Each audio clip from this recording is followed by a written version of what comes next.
Welcome back to another video. So today we're going to learn about how you can crack any interview. So what happened? You prepare a CV according to the job requirement, you apply for it and you got shortlisted. Now they're calling for your interview. It can be a physical interview, it can be online interview. Okay. So first stop worrying about, because people are, instead of preparing for the interview, they're just worrying. What if I fail the interview? What if I cannot pass the interview? What if they ask technical so much? So instead of that, you should think about the positive things like what if I pass the interview? So I can buy this, I can fulfill my dream, I can buy this laptop that I wanted to buy. So many things. So that will give you a positive impact, so you can prepare accordingly. Part of the process, first thing, learn about the job that you're applied for and learn about the company. So you probably have the JD, so what they're looking for, the job responsibility, and see what is matching with your skill set, and if something is not matching, you prepare so that you can crack the interview. Okay. And then you learn about the company, so you have something to tell in the interview, and that impress also interview, that you have given some importance to their company. And the second part, you cannot prepare for every question, but you can prepare for the commonly asked question, like tell me about yourself. What makes you think you are perfect fit for this job, what you know about our company, and in the end, do you have any questions? You can prepare for them. And preparing means you can write, like the most common question is tell me about yourself. Tell me about yourself means anything, like from the beginning to the end, what exactly you need to say. If you don't know, you can be judged in very first impression. So make sure you prepare by writing. Like, so example, if you're an engineer, you're applying for, if you have a fresher or your experience, so you need to write, like my name is Samir, or this is Samir, I'm an engineer graduate from this college on this year, from this university. Then I have started to work in this company. Then what you did there, what was your job role, and what was the team size. And never tell badly about your previous company. So that's what gives a very bad impression. Always tell like what you have learned from that company and what you can bring from that company for you in the sense of learning. And the third part, you need to be dressed up properly. Even it is online interview, you need to wear a white shirt is advisable. If you don't have white shirt, get a white shirt, or wear a light shaded shirt, and borrow a tie if you don't have. And more than physical, you have to dress your confidence, because if you're not confident, by meaning confident, I'm not saying to be overconfident. Like example, if you're answering the question like I can do this job, that is confident. But if you're saying only I can do this job and no one can do, that is overconfidence. So avoid being overconfident, because that's what becomes the major reason for the interviewer to reject you. Because no one likes a arrogant or a overconfident guy. And practice body language, proper posture, and don't be slouchy. That's what gives the interviewer a good impact. So first of all, greet all the interviewer. That's a good thing. You can be say hi, how are you, and good morning, and those things. So then they will ask, tell me about yourself. And when you are telling about yourself, always add your experience and your hobbies, so you'll have a room to talk about if you don't have so much to talk about regarding your technical skills. And this is a very good tip.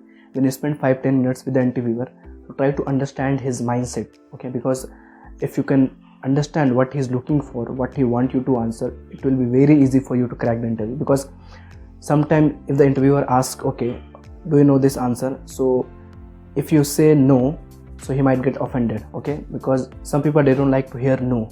You need to give something else, alternative things.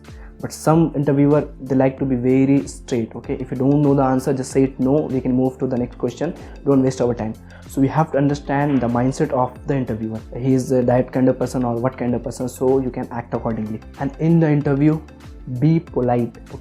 No one needs an arrogant guy. Whenever you are discussing, always be in suggestive mode, not in the offensive mode. Because whenever you are answering, whenever you're asking, always keep your tone in a suggestive mode. But like if you suggest something, if they reject, if they accept, doesn't matter, no need to argue, because they might check your attitude sometime. Because if you answer the right answer also, they might say this is not right answer.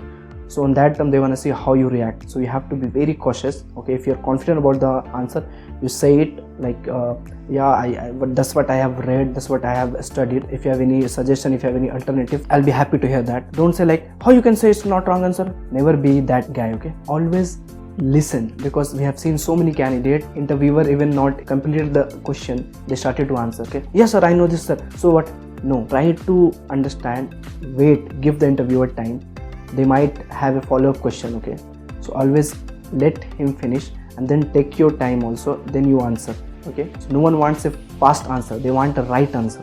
And when you're done with the technical question, they will be going for the behavioral round. So they will check your attitude. Okay, they will ask some hypothetical question like if needed, if there is a more work, can you work like whole day without a lunch break? So on that time you don't need to be like overcommit, like yeah I can do sir, 24-hour I can work, and you don't need to also like say no how can I work. Instead of being more or less, you need to be very balanced guy. So you can say yeah definitely son, if I know that there is a overtime needed, or if I know there is a project criticality, I'll be more than happy to willing and complete the project, because that's what I'm coming here for. So because some questions you cannot prepare before that interview, you need to be spontaneous. You have to act according to the mindset of the interviewer. Okay, so imagine if you don't know answer of some question, so you have already spent some time with the interviewer, so you know what he's looking for, so you can act accordingly, and he is the guy who is willing to accept alternative answer.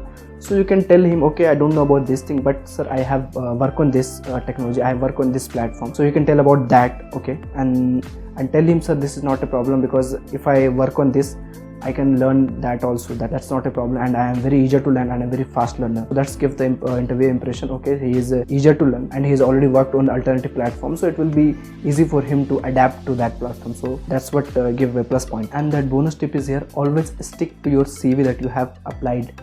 Okay, because in your CV you have mentioned all the skill set, everything. Okay, if you tell that okay sir I forgot to mention in CV, that means they will think okay you have not even prepared your CV properly. And to avoid that mistake, you have to get the JD and prepare according to the JD your CV. And for that you can see my another video on how to make a professional CV. Okay, and then the interview will be finished and they might ask you, do you have any question? And always prepare 2-3 questions accordingly, like in next quarter what challenges we might face and how you guys are handling this issue. So you need to prepare according to the company profile and those things, 2-3 questions. And you can always close the interview by having a smile and saying thank you for your time, and then looking for a positive reply. And the last doubt, when you can follow up for the result. So most of the time they will come back to you if you are shortlisted. Okay, if they have not come back within 24 hours or within 48 hours, you can get back to them and send a proper email like thanking, keeping it very brief.